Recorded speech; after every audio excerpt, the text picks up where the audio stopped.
마태복음 말씀 중에서 5장서부터 7장까지 말씀이 예수님께서 무리들 혹은 제자들에게 말씀하셨던 설교, 아주 중요하고 의미 있는 설교라고 말씀드렸습니다. 그래서 매일마다 이 말씀을 살펴볼 때 따옴표를 중심으로 해서 살펴보고 있어요. 무슨 말이냐면 나름 그 따옴표가 어떤 소주제 혹은 주님께서 말씀하고 계시는 생각의 흐름들이 이렇게 이어지고 있는 그런 의미 단락이라고 볼 수 있거든요. 오늘도 우리가 두 단락을 띄어서 이렇게 보았습니다. 함께 이렇게 보았습니다. 하나는 비판과 관련된 일이고 하나는 저는 조언과 관련된 것이다. 일단 이렇게 적용해 보았는데 이 끊어읽기를 어떻게 하냐에 따라서 어디에다 붙여서 함께 적용할 수 있는가, 이게 또 흥미로운 말씀을 읽을 때 흥미로운 묵상 방법이라고 싶습니다. 율법학자 바리새파 사람들이 열심히 참 귀합니다. 다시 한번 우리가 주님께서 바리새파 사람들이나 율법학자들의 열심 자체를 뭐라고 하시는 것은 아닙니다. 그들의 열심이 귀하다라는 전제가 있고, 그런데 그런 귀한 열심이 사람들에게 어떻게 다가가는지, 어떻게 보이는지, 그리고 그 열심이 자기 자신을 얼마나 힘들게 하는지에 대한 또 다른 관점을 더하여 주시는 것이라는 점을 떠올려 볼 필요가 있어요. 율법학자나 바리새파 사람들은 저렇게 하면 안 돼, 이게 아니라 주님께서 그들의 열심을 주목하고 계시고 그 열심에 대한 진정한 열매를 맺게 하시는 데에 의미가 있겠다라고 싶습니다. 그런데도 참 아이러니한 것은 우리가 어떤 사람을 생각할 때 그 사람은 그래 이렇게 생각할 때, 혹은 어떤 계층과 어떤 직업군을 생각할 때 좀 이래 이렇게 생각하는 것처럼 바리새파 사람들이나 율법학자들을 생각할 때 참 희한하게도 비판, 심판 뭐 이런 일들과 연결되어서 생각이 나는 것은 이게 우연은 아니라고 싶어요. 저들의 가지고 있는 행동과 말에 있어서 그런 부분이 참 중요하겠다라고 싶죠. 실제로도 사실 그들이 정말 예수님을 나중에 어떤 심판하는 자로서 그런 자격도 없고 권리도 없지만 소리 지르고 사람들의 어떤 의견을 규합하고 이런 것들을 보면 그런 역할을 하기도 했던 것 때문에 그런 것일 수도 있겠다라고 싶습니다. 그들의 행동을 그렇게나 중요하게 여겼던 이유는 있다고 싶어요. 뭐냐면 생각을 판단할 수는 없잖아요. 그 사람 마음속에 있는 생각이 어떤지 시험을 봐서 끄집어낼 수 있는 게 아니니까. 하지만 행동은 주위에서 보고 그것이 어떤 의미를 갖고 있는지는 판단할 수 있으니까 행동에 중심을 두고 다른 사람들의 생각과 믿음을 저울질했기 때문에, 그래서 아마도 율법학자들이나 바리새파 사람들의 열심도 귀하지만 다른 사람들에게 있어서 부담도 되는 것 같습니다. 주님은 그들에게 중요한 부분을 말씀하신다고 싶어요. 그리고 우리에게도 있는 바리새파나 어떤 율법학자들과 비슷하게 다른 사람들을 평가하고 우리가 살아갈 때 관계 가운데 우리에게 어려움이 되는 그런 영역들을 이렇게 조용하게 보여주시는 것이라고 싶어요. 첫 번째로 우리가 주목하고 싶은 것은 삶의 황금률이라고도 이야기하는데, 네가 다른 사람들에게 대접받고 싶으면 그대로 대해줘라. 그게 어떤 일종의 세상의 지혜이고 황금률이라고 할 수 있지 않습니까? 그걸 주님이 이렇게 설명하셨어요. 내 눈속에서는 티가 있고 당신 눈속에는 들보가 있다라고 본문은 거꾸로 이야기하고 있거든요. 내 눈속에는 들보가 있고 네 눈속에는 티가 있는데 그걸 빼라라고 이야기하고 있지만, 실제로 우리는 어떤 식으로 얘기하냐면 내 눈속에 그래 뭐 흠이 있을 수 있지, 아마 티는 있을 수 있어, 근데 네 눈속에는 들보 있다. 우리는 사실 거꾸로 생각하거든요. 1절에서부터 5절까지 말씀을 보면 이렇게 나와 있습니다. 너희가 심판을 받지 않으려거든 남을 심판하지 말아라. 너희가 남을 심판하는 그 심판으로 하나님께서 너희를 심판하실 것이요 너희가 되질하여 주는 그 되로 너희에게 되어서 주실 것이다. 어찌하여 너는 남의 눈 속에 있는 티는 보면서 내 눈 속에 있는 들보는 깨닫지 못하느냐. 내 눈 속에는 들보가 있는데 어떻게 남에게 말하기를 내 눈에서 티를 빼내 줄 테니 가만히 있거라 할 수 있겠느냐. 위선자야 먼저 내 눈에서 들보를 빼내어라. 그래야 내 눈이 잘 보여서 남의 눈 속에 있는 티를 빼내줄 수 있을 것이다 라고 그렇게 이야기하고 계십니다. 지금 율법학자들이 하고 있는 이야기는 뭐냐면 당신 안에 있는 티를 내가 빼줄게. 그거 흠이잖아. 그거 힘들잖아. 그 티가 있어서 보여지게 되는 일에 있어서 가치관이나 세상을 보는 틀거리에 문제 있어. 그리고 하지만 자기 안에 있는 들보를 보지 못한다이지만 제가 이것을 거꾸로 이렇게 설명해 봤던 이유는 우리가 그렇게 이야기할 때 그래 나한테도 흠이 있겠지. 근데 내 흠은 티처럼 보이고 다른 사람들이 있는 것은 들보처럼 보이는 이제 그런 느낌을 한번 생각해 보았습니다.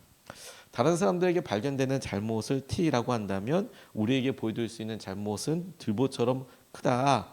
그래서 심판의 기준 혹은 판단의 기준에 대해서 잘 봐라. 스스로를 평가하고 바라볼 수 있는 기준이 되도록 삼아봐라. 이렇게 주님께서 이야기하고 계십니다. 우리가 잘 알고 있지만 여러분 잘 알고 있기 때문에 우리에게 이것을 거꾸로 이렇게 질문해 보는 것은 중요하다고 싶어요. 왜냐하면 대부분 우리는 이 내용을 알고 있기 때문에 우리 스스로는 잘하고 있다고 생각한다는 점이 이 이야기에 거듭 질문하면서 계속해서 우리가 살펴봐야 될 부분입니다. 그러니까 삶의 황금률, 그래 내가 뭐 그렇게 받고 싶은 대로 내가 대해줘야지 뿐만 아니라 그래 내가 사람들 앞에 어떤 티나 비판할 것을 발견하기 전에 내 안에 그런 것이 있다는 것을 알지까지도 우리는 알아요. 그래서 이게 실제로 우리에게 어떻게 적용되냐면 내 안에도 그래 어려움이 있어. 하지만 그 사람은 더 심하잖아. 더 큰 들보가 있잖아. 내 눈 속에는 그래 티 있다 쳐. 근데 그 사람 눈에는 들보가 있고 그래 내 몸에 흉이 좀 있어. 나도 부족해. 하지만 그 사람은 완전 그냥 뭐 대단해 라고 바라보는 것까지도 저는 비슷한 맥락이라고 생각하게 됐어요. 당신 안에 있는 티끌을 내가 빼줄게요. 하지만 실제로 자기 안에는 들보가 있다라는 모습을 살아가는 사람의 모습은 실제로는 나는 내 기준으로 나를 보아주면 좋겠어. 나는 잘하고 있거든. 나만큼만 하라고 그래. 라고 생각하게 될 거라고요. 실제로 살 때는. 그래서 그 기준으로 이렇게 생각하는 한 내가 이런 기준을 잡고 있는 한 이게 불합격자라고 생각하면 맞다는 거예요. 맞다는 거예요. 왜냐하면 내가 보고 있는 내 기준이 사실은 나를 제대로 보고 있지 못하기 때문이거든요. 못하기 때문이거든요. 그래서 신화에 나오는 프로클루테스라는 사람의 침대가 유명합니다. 테세우스라는 신화적인 인물이 나올 때 나중에 뭐 그것도 판본이 여러 개에 따라서 조금 다르긴 한데 테세우스라는 사람이 그 동네에서 아주 유명한 프로클루테스라는 사람을 만나요. 이 사람이 유명했던 이유는 지나가는 사람들 손님들을 그렇게 많이 살해해서요. 죽였어요. 근데 죽이는 방법이 아주 참담했습니다. 그가 갖고 있었던 침대가 있었거든요. 그 침대가 눕혀봐요. 침대에 손님을 눕혀보고 짧으면 늘려서 죽이고 당겨가지고 길면 잘라서 죽이고 이런 끔찍한 사람이었어요. 침대 하나 딱 철침대 놔두고 거기에 눕혀봐. 그리고 길면 자르고 자르면 늘리고 이래서 사람을 죽였다. 끔찍하죠. 그런데 뭐 테세우스라는 사람이 어떤 판본에 보면 그 침대에 딱 맞는 사람이어서 결국에는 그 침대에 자기를 눕혀놓고 프로클루테스를 눕혀놓고 그도 똑같이 뭐 그렇게 죽였다. 이제 이런 신화 내용이거든요. 우리의 생각의 틀을 이야기하는 그런 모습이라고 싶어요. 생각의 틀. 우리가 보고 있는데 너도 그 자리에 있어 보면 만만치 않을걸. 왜냐면 우리는 우리 스스로 우리가 그렇게 하는 이유들을 다 알고 있잖아요. 근데 다른 사람들에게 있을 법한 이유는 우리가 다 상상할 수가 없죠. 그러니까 그 행동 하나 가지고 너는 그래. 그래서 너는 이렇게 잘못돼. 이렇게 판단하기 시작하면 사실 끝없이 없어져요. 하지만 중요한 전제도 있습니다. 그렇다고 해서 이런 이야기와 이런 말이 되는 이유는 기본적으로 율법과 하나님의 말씀대로 따르겠다라는 것 가운데 있으면 가능하죠. 근데 그게 없으면 여러분 이거 사실 말이 안 되는 거예요. 여기에 우리의 이중적인 것이 있다고 싶어요. 간절히 따르고 하나님의 말씀대로 순종하겠다는 사람들에게는 이 말씀이 참 금과 옥조처럼 그래 내가 내 자신을 살펴보고 저들에게를 바라볼 수 있는 기회가 되고 서로 살려갈 수 있는 기회가 되지만 그렇지 않은 사람들에게 있어서는 어렵죠. 그게 저는 자연스럽게 뒤로 이어지는 부분이라고 싶습니다. 하지만 저는 개인적으로 이 말씀을 보면서 읽으면서 저에게 적용해 보면서 제 연약함과 함께 느낌이 조금 새롭게 다가온 부분이 있었습니다. 제 연약함이라고 이야기하면 뭐 저희 성도님들은 잘 아시고 그리고 저희 한몸 기도회 때도 기도하지만 제가 눈이 안 좋잖아요. 그래서 그 눈에 스크래치 같은 것이 이렇게 나면 설교하면서도 눈물을 막 흘리잖아요. 눈물만 나오나요? 눈이 코로 나와서 막 너무 난리가 나죠. 그래서 가끔 영상 안 나가고 음성만 나갈 때는 제가 눈에 안구 이렇게 건조증 때문에 막 힘들고 막 이렇게 되는 경우들이 있지 않습니까? 그러니까 제가 눈이 아파 보니까 눈 속에 티끌 있다는 거, 와, 눈 속에 들보 있다는 게 저는 이 말씀은 분명히 비판과 관련된 말씀이에요. 다른 사람들을 바라볼 때 너 안에 더 큰 흠이 있다. 너의 기준에 너의 삶에 더 어려움이 있다. 이런 내용으로 얘기하신 것이 분명한데 안구 건조증을 앓았던 제가 이 말씀을 묵상하고 하다 보니 경험에서 우러나는 이런 적용이 저한테는 됐어요. 제 안에 조그만한 티끌 있는데 너무 아프더라고요. 다른 사람 보고 저 티끌 아프지라고 싶은 정도가 아니라 제가 봤어요. 내가 저 사람이 저렇게 힘들고 아플 때 내가 너무 힘들어. 그걸 보고 내가 참을 수 없어. 어려워. 내가 사람을 볼 때 저 사람의 행동과 판단될 때 마음이 속상하고 힘들어. 그럴 때 저는 내 안에 티끌이 있어서 그렇구나. 내가 지금 눈이 아파서 그렇구나.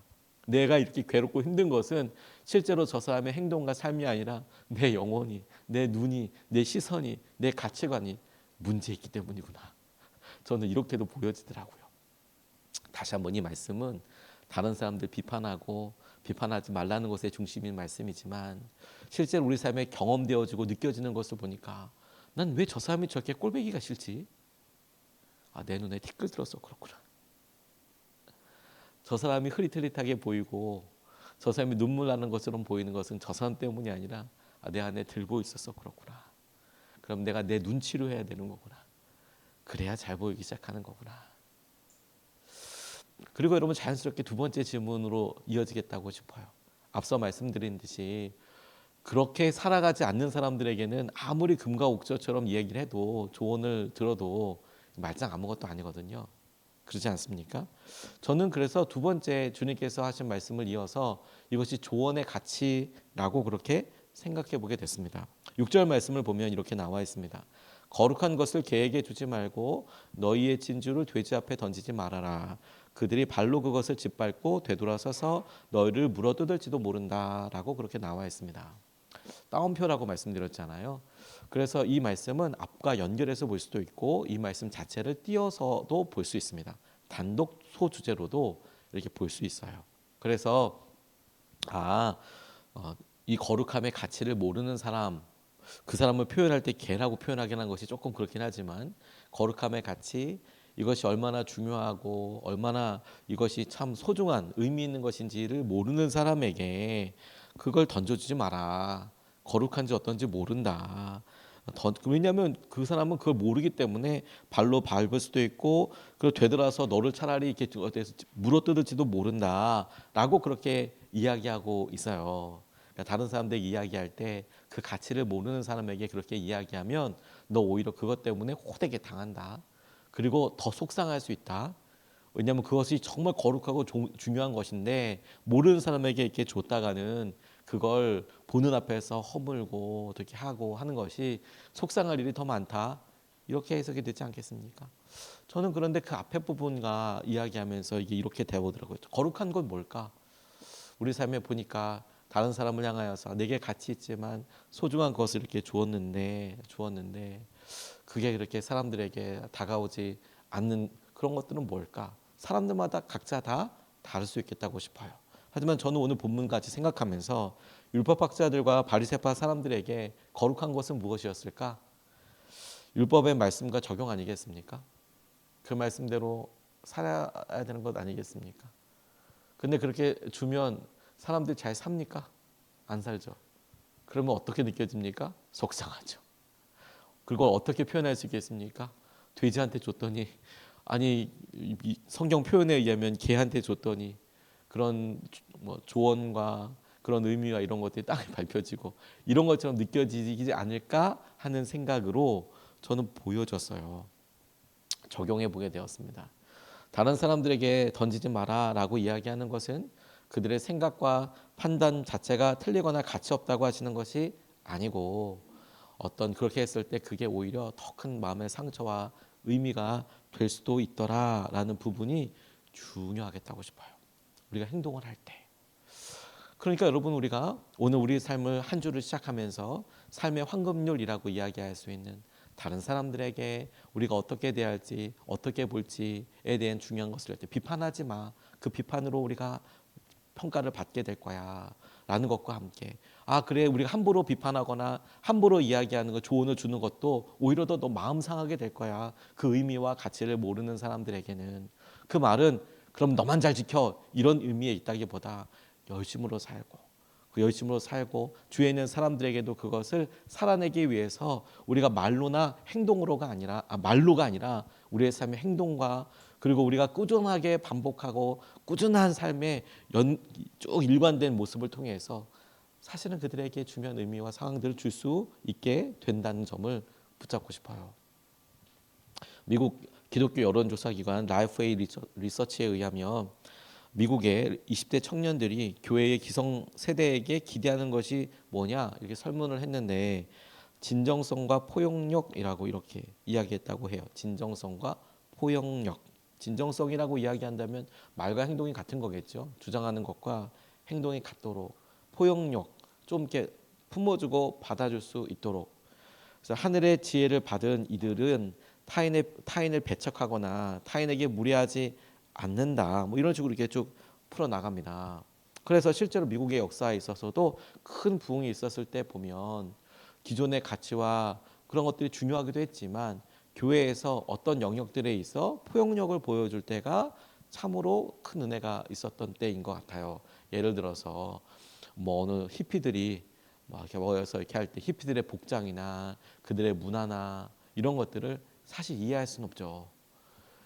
이해할 수 없는 부분들이 많죠. 자유롭다라고 이야기하기에는 왜 좀 젊은 청년들이 뭐 좀 자기의 미래를 위해서 직장을 갖는다거나 뭐 어떤 직장이든지 간에 그래도 좀 일용직이라도 직장을 갖는다거나 혹은 뭐 공부를 한다거나 뭐 그 기회들 왜 잡지 않고 왜 저렇게 허송세월을 보냈나라고 생각하는 기성세대들이 많이 있지만 교회에서 가만히 보니 그렇다고 하다 보니 그 사람들 잘 데 없고 갈 데 없는 사람들 교회에서 좀 열어서 이렇게 좀 들어서 좀 여기서 교제하고 여기서 예배 같이 하고 말씀 듣자. 그랬더니 기성세대들이 제일 처음에 느꼈던 것은 저 모습으로 들어오면 교회 카페트 더러워지고 교회 시설 더러워지고 그러니까 그 사람들 중에서 이제 부흥을 이끌어갔던 목사님들이 카펫이 더러워지면 카펫 치워버리자고 사람들이 들어오는데 그게 더러워서 카펫이 더러워질 것 같아서 걱정이 되면 교회 카펫 다 빼버리자고 그런 거 다 치워버리자고 뭐 그런 게 기폭제가 되고 사람들을 받아들이는 포용력이 있었다. 뭐 이런 이야기이거든요. 그런데 저는 이렇게 봤을 때 교회가 혹은 예수님 믿는 사람들이 무례한 경우들이 많아요. 그건 되게 조심해야 되겠다고 싶어요. 다른 사람들에 대해서 무례하죠, 무례. 그리고 무례한 사람들과 함께 있으면 정말 힘들죠. 여기 개, 돼지라고 표현되어 있어서 어느 사람이 무례한 사람이 개, 돼지다라고 이야기하는 것이 참 조심스러워요. 근데 이제 본문 말씀에 개, 돼지에게 진주를 던지지 마라 이렇게 나와 있는 것처럼 그 의미로서 개, 돼지라고 이야기한다면 뭐 무례한 사람들 참 이렇게 얘기해서 이렇게 보면 너무 무례하게 다가오거나 힘들거나 그런데 성경은 그들과 떨어져 갈 것에 대해서 이야기하고 있지는 않거든요. 그러니까 그 사람들 상종도 하지 말아라. 오히려 저는 이런 말씀이 그래 그런 사람들의 속상해하지 마라. 던져주거나 그런 것 때문에 막 그게 떨어졌다고 그렇게 실망하거나 어려워하지 마라. 오히려 그 일을 통해서 사람들 앞에 내가 어떻게 해야 하는지 우리의 마음의 중심을 붙잡고 찾아보는 그런 계기가 되는 것이 너무 중요하다고 저는 그렇게 적용해 보게 됐습니다. 요즘 안타깝게도 우리가 나라를 위해서 기도할 때에도 의견들이 반 혹은 그 이상으로 양분되다기보다 정말 여러 부에 나눠서 서로 기도하고 이런 모습을 보면서 안타깝게도 기도하게 돼요. 근데 저는 기본적으로 나라를 위해서 기도하는 것은 의견은 다를 수 있지만 저는 거기서부터 시작된다고 생각하는 기도하는 게 안 하는 것보다 5만 배 낫다 이런 생각을 하고 있지만 안타까운 것은 무례하면 안 되겠다. 근데 무례한 사람들이 너무 많은 거죠. 우리는 그래 우리 스스로가 다른 사람들 보고 무례하다. 근데 우리도 다른 사람들에게 무례해 보이면 안 되겠구나. 그렇구나. 우리가 그 기준을 잡아가고 하나님께서 하신 은혜 가운데 우리가 스스로 진정성과 우리가 하나님께서 하시는 일들을 꼭 붙잡고 나아가는 것이 너무 중요하겠구나. 우리가 이것을 붙잡고 같이 기도할 수 있으면 좋겠습니다. 두 가지 말씀을 같이 나눴는데요. 내 눈 속에 티, 당신 눈에는 들보라고 생각하는 것처럼 내 눈에 있는 것들이 어려움으로 보인다면 저 사람에게 어려움이 보인다면 그것을 나 스스로를 생각하는 그런 모습으로 삼아야 되겠구나. 근데 조금 더 나아가서 내가 저 사람 눈이 왜 이렇게 저런 모습이 내게 보이지? 라고 한다면 내가 그 기준이 있기 때문이구나. 내가 그 기준대로 살아가고 보여지는 것 때문이구나. 이것을 우리가 붙잡고 기도하면 좋겠습니다. 두 번째로 조언의 가치로서 내가 다른 사람들에게 조언을 하고 이야기하는 것은 뭐 나쁘지 않죠. 그런데 그럼에도 불구하고 모르는 사람이 이렇게 있을 때 그것 가지고 너무 힘들어하거나 아파할 필요 없다. 조언의 가치나 상황들에 있어서 하나님 이 일에 내가 실망하거나 아파하지 않고 오히려 잘 예의를 지켜서 말하고 가르치고 우리 삶으로 계속해서 반복하고 하나님의 은혜와 마음을 누리게 하여 주십시오. 이렇게 좀 같이 기도하면 좋겠습니다.